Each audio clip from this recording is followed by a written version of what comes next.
사랑하는 교회 여러분, 여러분에게 하나님이 주시는 고요함과 참 평안이 넘치기를 간절히 소망합니다. 조직 신학자 김동건 교수의 모든 사람에게 라는 책이 있습니다. 그 책에 보면 이런 내용을 쓰고 있습니다. 신앙으로 산다는 것은 그리스도교적 가치관을 가지고 산다는 것을 뜻한다. 신앙은 일상에서 어떻게 살아야 하는지에 대한 가치관을 내포한다. 그러므로 신앙이 있느냐라는 질문은 그리스도교적 가치관을 가지고 있느냐라는 질문과 동일한 의미이다. 신앙이 삶 속에서는 가치관으로 드러나기 때문이다. 따라서 그리스도교인과 비그리스도교인의 차이는 어떤 가치관을 가지고 살아가느냐에 대한 차이이다. 그리스도교적 가치관 없이 살면 신앙이 힘을 잃고 삶이 공허해진다. 신앙은 말씀, 기도, 실천이 함께 이루어질 때 가장 이상적이 된다. 실천이 약하면 신앙이 삶에서 뿌리를 내리지 못하고 공허해진다. 생명을 살리고 사랑을 전파하는 모든 행위가 실천이다 라고 쓰고 있습니다. 사랑하는 교회 여러분, 우리의 믿음이 하나님 나라의 가치관을 가진 그런 신앙이 될 수 있기를 바랍니다. 말씀이 있고 기도가 있는데 실천이 없으면 공허한 삶이죠.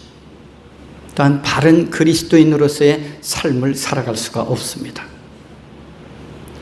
우리는 하나님의 은혜로 우리가 누리게 된 이 믿음 위에서 하나님 나라의 가치들을 삶으로 실천할 수 있는 하나님 나라의 삶을 살아내는 바른 믿음의 삶을 살아가시기를 바랍니다.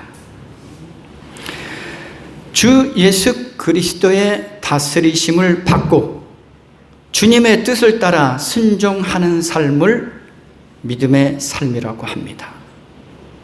그런데 우리는 너무나 추상적으로 신앙생활을 할 때가 많죠. 그냥 믿음이 있다 그러고 삶은 없는 그런 추상적인 믿음이 아니라 믿음은 살아있는 것입니다. 믿음은 실제적인 것입니다. 그리고 이 믿음은 우리가 다양한 어려움과 고난에 직면했을 때 이겨내는 힘과 능력이 됩니다. 그런데 오늘 본문 앞에서 예수님께서 믿음의 형제들이 죄를 지었다가 회개했을 때 용서할 것을 말씀하셨습니다. 이러한 용서의 말씀을 하시는 예수님을 향해서 사도들이 주님께 이렇게 간구합니다. 우리에게 믿음을 더하여 주십시오. 여러분, 이 용서는 믿음과 또한 연결되어 있음을 잘 가르쳐 주는 것이죠. 그래서 우리는 성경을 볼 때 한 단락 한 단락 이렇게 끊어서 보면 안 됩니다. 항상 성경은 전체적으로 볼 수 있어야 돼요. 오늘 말씀이 어떤 내용 후에 주어졌는지를 알아야 되는 거죠. 주님의 제자들이 우리에게 믿음을 더하여 주십시오라고 말하자 예수님께서 이렇게 말씀하십니다. 너희에게 겨자씨 하나일 만한 믿음이라도 있으면 이 뽕나무도로 뽑혀서 바다에 심기어라 하면 그대로 될 것이다. 근데 예수님이 말씀하시는 겨자씨 하나일 만한 믿음은 신앙의 많고 적음, 그러한 분량의 문제가 아니라는 거죠. 누가 신앙이 더 많고 누가 신앙이 더 적고의 문제가 아니라는 거예요. 우리는 그런 문제로 많이 말하잖아요. 저 사람은 신앙이 많아, 저 사람은 신앙이 적어. 그게 아니라는 거죠. 예수님이 말씀하시는 이 믿음은 사도들이 말하는 것처럼 더 많아지고 더 적어지는 것의 문제가 아니라 믿음이 있느냐, 믿음이 없느냐의 문제라는 것입니다. 주님의 말씀에 순종으로 응답하는 생명이 있는 믿음이냐, 죽은 믿음이냐 하는 것입니다. 겨자씨 한 알에 생명이 있는 것처럼 믿음에도 생명이 있다면 뽕나무가 바다에 심겨지는 놀라운 일들이 그대로 있을 것이라는 말씀입니다. 실제로 믿음이 있는 곳에는 겨자씨처럼 그것이 작고 무력하게 보인다 할지라도 마치 겨자씨 한 알과 같이 불가능한 것을 가능하게 한다는 것입니다. 이처럼 신앙과 불신앙의 모습은 전혀 다른 결과를 가져온다는 것을 잘 보여주는 말씀입니다. 사도들이 예수님께 우리에게 믿음을 더하여 주십시오라고 요청하는 이유가 있습니다. 왜 그들은 예수님께 믿음을 더하게 해달라고 요청했을까요? 사도들은 상습적으로 해를 가하는 자가 용서받을 수 있다는 예수님의 말씀을 들었어요. 근데 그 예수님의 말씀을 믿을 수가 없었어요. 예수님이 어떤 말씀을 하셨습니까? 70번씩 7번이라도 용서하라 라는 말씀도 하셨고, 예수님이 제자들에게 하루에 또한 7번이라도 죄를 범한 자를 용서해야 한다는 말씀을 도저히 용납할 수가 없었다라는 거죠. 하루에 몇 번요? 7번 죄를 범한 자. 그래서 자신들에게 하루에 7번이라도 죄를 범한 자를 어떻게 용서할 수 있습니까? 하는 말이죠. 그래서 자신들에게 믿음을 더해달라고 지금 예수님께 요청하고 있는 거예요. 자신들은 반복적으로 해를 가하는 자를 용서하는 그만큼의 믿음이 없다라는 것입니다. 그러니까 그 믿음을 더해달라고 지금 요청하고 있는 거죠. 그러나 예수님이 이렇게 말씀하셨죠. 너희에게 겨자씨 한 알만한 믿음이라도 있으면 이 뽕나무더러 뽑혀서 바다에 심기어라 하면 그대로 될 것이다 라고 말씀합니다. 예수님은 너희에게 겨자씨 한 알만한 믿음이라도 있으면 이라고 말씀하신 것은 주님의 다스리심 아래서 주님의 말씀에 순종한다면 용서할 수 있다라는 말씀입니다. 결국 용서하지 못한다라는 것은 뭐가 없다는 거죠? 믿음이 없다라는 거예요. 즉 주님의 다스리심을 받지도 않고 주님의 말씀에 순종하지도 않고 있다라는 말씀이에요. 우리가 항상 암송하는 주님이 가르쳐 주신 기도가 있죠. 그 주님이 가르쳐 주신 기도에는 용서라는 단어가 3번 나옵니다. 그만큼 이 용서라는 것이 얼마나 어려운지를 잘 보여주는 거예요. 예수님이 가르쳐 주신 기도에도 그 내용이 나와요. 제자들에게 가르쳐 주셨잖아요. 용서가 되지 않잖아요. 하루 한 번 죄를 지어도 용서할까 말까 하는데 하루 7번이나 죄를 지었어요. 용서할 수 가능할까요? 예수님께서 겨자씨 한 알만한 믿음을 말씀하시는 것은 믿음은 생명력이 있기 때문에 순종하는 자에게 능력이 있다는 것을 말씀하신 것입니다. 마치 우리는 믿음이 크고 많아야 된다는 식으로 말할 때가 많습니다. 그러나 믿음은 많고 적음의 문제가 아니라 정말 그리스도 주님 예수를 향한 믿음이 있느냐 없느냐의 문제임을 말씀하고 있는 것이죠. 과연 우리의 믿음은 겨자씨처럼 생명력이 있는 믿음, 즉 말씀에 순종하는 믿음, 살아있는 믿음이 있는지를 우리 자신도 돌아봐야 합니다. 나에게는 어떤 믿음이 있을까? 내 믿음은 살아있는가? 생명력이 있는가? 돌아봐야 하는 것이죠. 그리고 이 뽕나무를 바다에 옮겨 심는다는 것을 상상할 수 있겠습니까? 우리 교회 마당에도 뽕나무 하나가 있잖아요. 네, 배나무 옆에 제가 심어놓은 뽕나무가 지금 많이 컸어요. 바다에 심겨진다. 그냥 기도만 했는데 옮겨 심겨지는 거죠. 인간적인 눈으로 볼 때는 불가능한 일입니다. 그러나 예수님께서는 제자들에게 믿음은 불가능한 것이 없다는 것을 보여주려고 하십니다. 우리는 믿음을 과소평가할 때가 많습니다. 왜냐하면 믿음을 왜곡해서 그러죠. 믿음은 내가 어떤 능력을 발휘하는 것처럼 생각하기 때문이죠. 믿음은 내가 능력을 발휘하는 게 아닙니다. 믿음은 전적인 하나님의 은혜의 선물이잖아요. 믿음은 그런 것이 아니라는 거죠. 우리가 진실로 믿음을 갖고 있으면 주님께서 일하시고 주님께서 생명력을 부여해 주시는 것이기 때문입니다. 내가 아무리 연약할지라도 진실한 믿음이 있으면 하나님이 일하시는 것을 보게 되는 것이 믿음이라는 거예요. 믿음은 주님의 말씀에 순종하여서 하나님이 역사하시는 것을 바라보는 것이 믿음이죠. 근데 우리는 믿음은 말하지만 순종하는 삶이 전혀 없어요. 이거는 믿음이 아니라는 거죠. 우리가 어떻게 바다에 뽕나무를 옮겨 심을 수 있겠습니까?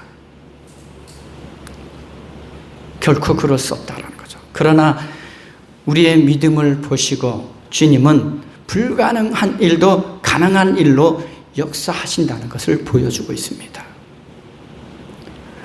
그러므로 우리에게 필요한 것은 진실하고 살아있는 믿음이요, 말씀에 대한 절대 순종이 필요하다는 것을 가르쳐주고 있습니다.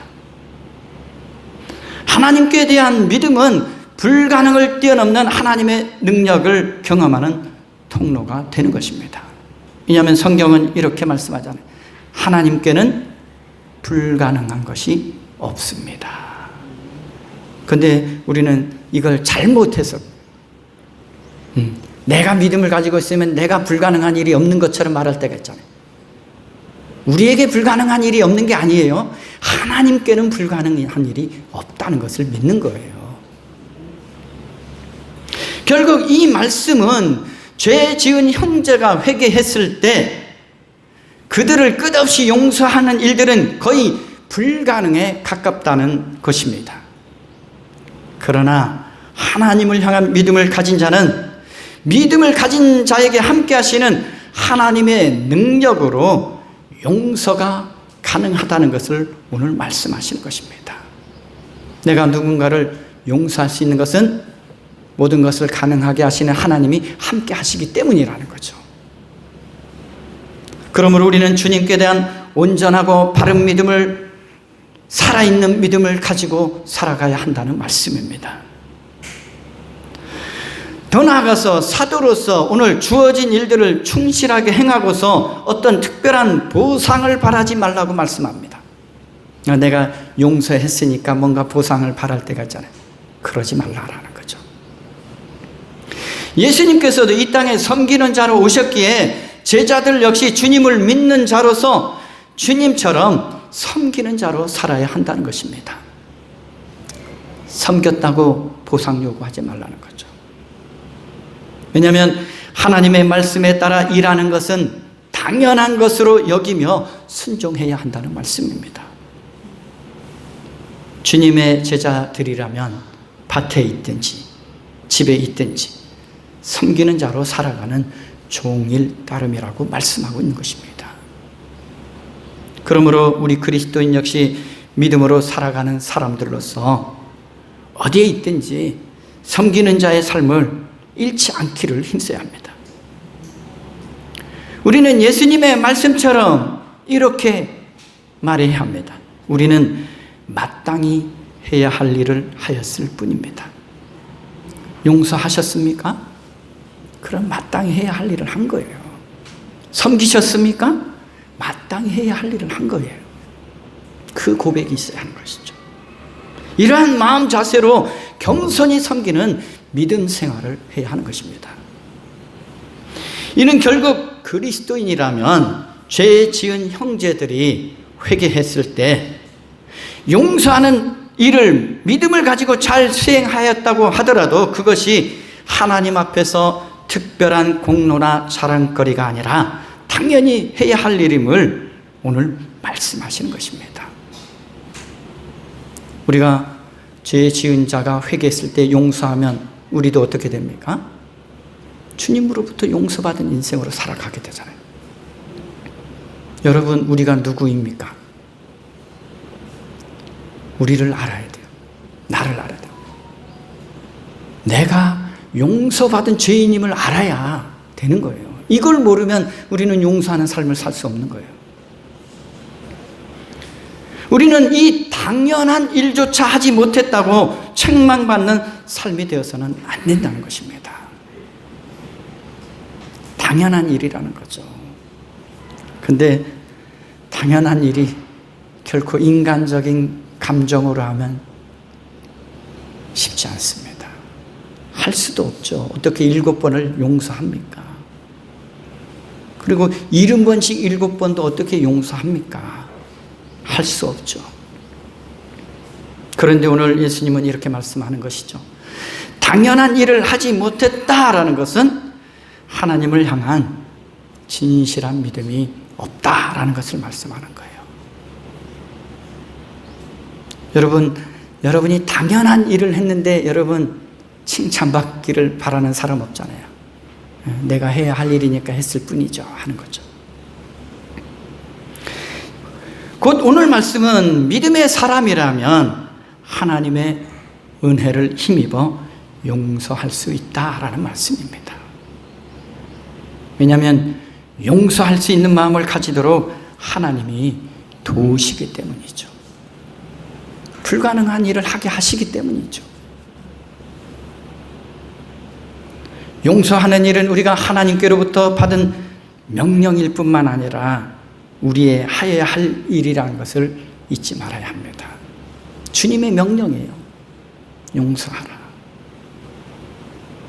예수님께서는 이렇게 말씀하잖아요. 너희를 핍박하는 자를 위하여 기도하라. 너희 원수까지도 사랑하라. 주님이 우리에게 주신 명령입니다. 오늘 사도들에게 요청되는 일이면서도 오늘 우리 그리스도인들에게 요구되는 일이 바로 이것입니다. 우리는 오늘 어떠한 삶을 살아가야 될까요? 첫째는 형제를 범죄케 하지 않는 일을 해야 합니다. 형제로 하여금 범죄하게 하는 일이 없도록 해야 되는 것이죠. 두 번째는 회개하는 형제를 용서해 주는 일을 해야 한다는 거죠. 오늘 회개하는 형제라고 했습니다. 그리고 믿음을 더하는 일입니다. 참으로 어렵게 느껴지는 일들이지만 겨자씨만한 믿음이 있다면 모두가 가능한 일임을 주님은 말씀하고 계시는 것입니다. 그러므로 주님의 말씀을 믿고 주님의 뜻에 따라 순종하는 삶을 우리는 살아내기를 힘써야 하는 것입니다. 예수님께서도 하나님의 말씀을 따라 십자가를 지고 세상을 용서하기가 쉬웠을까요? 결코 그렇지 않습니다. 그러나 아버지 하나님을 믿고 말씀에 따라 순종하였기에 오늘 우리가 용서받은 자의 기쁜 삶을 누리고 있는 것입니다. 그러므로 여러분이 회개하는 자를 용서하면 그 용서를 누군가 기쁨으로 누리고 새로운 생명의 삶을 살게 되는 것입니다. 그러한 가치 있는 믿음의 삶을 살아가는 것이 그리스도의 제자로서의 삶임을 오늘 말씀하고 있는 것입니다. 그리스도인인 우리가 믿음에서 나오는 용서의 삶을 살아가는 것이 한 생명을 새롭게 하는 삶임을 기억해야 한다는 것입니다. 그런데 중요한 것은 있습니다. 용서는 강조하는데 이게 빠지면 이 용서는 온전한 용서가 누릴 수 없는 거예요. 회개하지 않고 하나님께로 돌이키지 않는 사람은 용서의 은혜, 용서의 사랑을 온전히 누릴 수 없다라는 거예요. 하나님은 우리를 용서하기를 원하셔요. 용서도 베푸십니다. 그런데 이 용서를 온전히 누리려면 회개해야 합니다. 하나님께로 돌이켜야 합니다. 그래야 이 용서의 기쁨을 알 수 있는 거예요. 주님께서 우리에게 너희에게 겨자씨 한 알만한 믿음이라도 있으면 하는 안타까운 마음이 아니라 내 믿음이 너를 구원하였다라고 칭찬받을 수 있는 진정한 믿음으로 살아가야 합니다. 예수님께서는 이 말씀으로 제자들에게 믿음이 없다고 책망한 것이 아닙니다. 그들이 가진 믿음을 인정하고 그 믿음이 충분히 모든 것을 가능하게 할 수 있다는 것을 지금 말씀하는 거예요. 너희에게 겨자씨 한 알만한 믿음이 없다라고 책망하는 게 아니에요. 지금 너희에게 그 믿음이 있지 않냐? 그 믿음을 가지고 행할 수 있다라는 것을 가르쳐 주고 있는 거죠. 지금 그들이 가진 믿음이 하나님의 권능에 의지하는 믿음이 되도록 해야 하는 것입니다. 우리 믿음은 하나님의 권능을 의지하는 거예요. 믿음이 있다고 내게 능력이 있는 게 아니에요. 믿음이 있다고 내게 불가능한 일이 가능한 일로 되는 게 아니에요. 오직 우리의 믿음은 하나님의 권능을 의지하는 겁니다. 믿음은 모든 것을 통치하시고 모든 것을 새롭게 하시는 전능하신 하나님을 의지하는 일인 것입니다. 근데 우리는 이 믿음을 잘못 알고 있죠. 내가 믿음이 있으면 내가 모든 것을 할 수 있다라고 생각하죠. 내가 할 수 있는 일이 없습니다. 오늘 우리의 믿음이 바로 만물을 주관하시고 창조하시고 다스리시는 전능하신 하나님을 붙들고 의지하는 일임을 우리는 잊어서는 안 됩니다. 그리고 믿음은 주님을 따르는 자로서 주님의 다스리심 아래서 살아가는 사람으로서 당연히 갖추어야 하는 것임을 말씀하고 있는 것이죠. 주님을 따르는 자로서 준비되어야 될 것이 바로 참되고 살아있는 믿음이라는 것입니다. 그런데 우리는 주님을 따른다고 하면서도 주님을 향한 믿음이 바르게 서 있지 못할 때가 있잖아요. 그리고 그리스도를 따르는 자는 바로 믿음에서 나오는 삶, 즉 형제를 걸려 넘어지지 않게 하고 더 나아가서 용서와 사랑을 실천하는 삶을 살아야 한다고 오늘 예수님께서 가르쳐주고 계십니다. 이 믿음이 생명을 살리는 통로로 쓰임받을 수 있다라는 것입니다. 결국 믿음과 삶은 별개의 것이 아니라 하나임을 지금 말씀하고 있는 거죠. 믿음이 있다면 용서할 수 있다는 거죠. 용서는 곧 사랑의 실천이잖아요. 믿음이 있으면 그 믿음 속에는 반드시 삶이 들어있다는 말씀입니다. 왜 그리스도인들이 비난을 받습니까? 믿음이 없어서요? 아니죠. 믿음은 누구보다 많다고 말하잖아요. 근데 삶이 없으니까 그렇죠. 사랑의 실천도 없고 용서도 없고 오히려 미움, 다툼, 시기, 질투로 살아가기 때문에 비난받는 거예요. 우리가 그리스도인 다움이 있으면 비난받을 일이 없습니다. 우리의 믿음이 어디까지 다다라야 하는지 에베소서 4장 15절에 이렇게 말씀합니다. 우리는 사랑으로 진리를 말하고 살면서 모든 면에서 자라나서 머리가 되시는 그리스도에게까지 다다라야 합니다. 쉽게 말하면 예수 그리스도를 닮아가는 게 진짜 믿음인 거죠.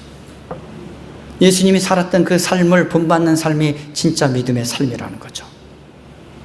사랑으로서 진리를 말한다 그러잖아요.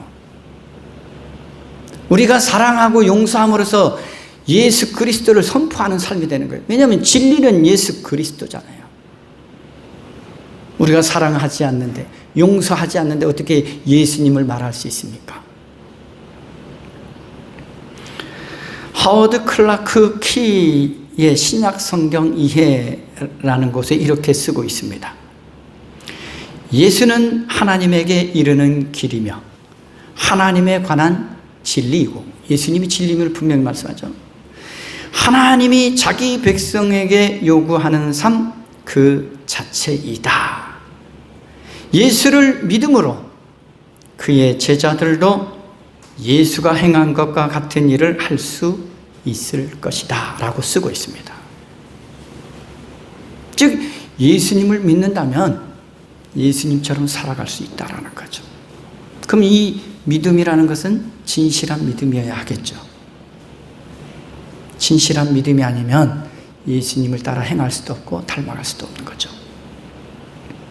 우리가 예수님을 향한 진정한 믿음, 살아있는 믿음이 있을 때 예수님이 행하셨던 이 용서와 사랑을 본받아 실천할 수 있다는 말입니다. 예수님을 믿는다는 것은 곧 예수님을 사랑한다는 말씀이기도 하죠. 예수님을 사랑하는 삶은 곧 예수님이 하신 말씀을 지키는 삶을 산다는 것입니다. 우리가 지난번에 3가지 양식에 대해서 한번 들으셨죠? 첫 번째 양식이 뭐였죠? 밥이죠, 밥. 우리가 먹고 이 육신을 위해서 먹는 밥. 두 번째 양식이 뭐죠? 말씀이죠. 생명의 양식이잖아요. 세 번째 양식이 무엇이었습니까? 주님의 말씀과 뜻을 따라 행하는 것이 곧 내 양식이다 라고 말씀하셨어요. 주님의 뜻대로 행하는 삶이 곧 양식임을 말씀하고 있는 거죠. 요한복음 14장 23절에도 이렇게 말씀합니다. 예수께서 그에게 대답하셨다. 누구든지 나를 사랑하는 사람은 내 말을 지킬 것이다. 그리하면 내 아버지께서 그 사람을 사랑하실 것이요, 내 아버지와 나는 그 사람에게로 가서 그 사람과 함께 살 것이다 라고 말씀합니다. 우리가 정말 주님을 믿고 주님을 사랑한다면 주님이 뜻하신 말씀대로 살아갈 수 있다는 거죠. 사랑하고 용서하고 살아갈 수 있다는 거죠. 사랑하는 교회 여러분, 우리는 아버지와 주님이 함께 사시는 하나님 나라의 삶, 즉 하나님 나라의 가치관을 가지고 지금 믿음으로 살아가고 있는지 돌아봐야 합니다.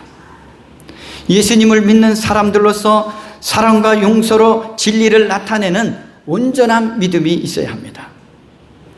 이러한 믿음의 삶이 예수님이 보내신 사도의 삶이요 제자의 삶임을 기억해야 합니다.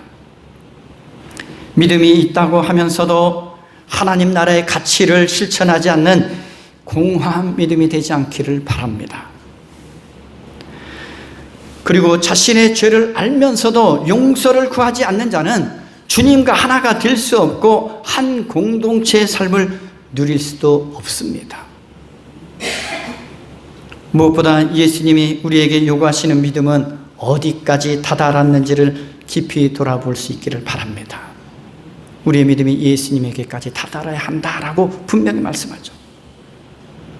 그러나 7번 잘못을 하고 7번 용서를 구하는 자에게는 어떻게 할 줄 알아야 합니까? 용서를 베풀 줄 아는 사람이 돼야 합니다. 하루에 7번 잘못했어요.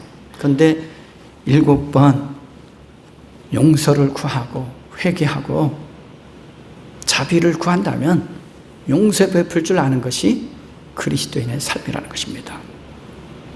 또한 사랑이 필요한 자에게 사랑을 나누는 삶이 되어서 우리가 주님의 다스리심 아래 있고 하나님 나라의 삶을 이 땅에서 살아가고 있음을 나타내는 바른 믿음의 삶이 되시기를 주님의 이름으로 기원합니다. 기도하겠습니다. 자비하신 하나님 아버지, 저희들의 믿음이 살아있는 믿음, 주님을 닮아가는 믿음, 용서와 사랑을 실천하는 참된 믿음이 있게 하여 주옵소서. 주님이 기뻐하시는 믿음으로 살아가서 주님께 칭찬 듣는 그런 삶이 되도록 인도하여 주옵소서. 감사를 드리며 예수 그리스도의 이름으로 기도드립니다. 아멘.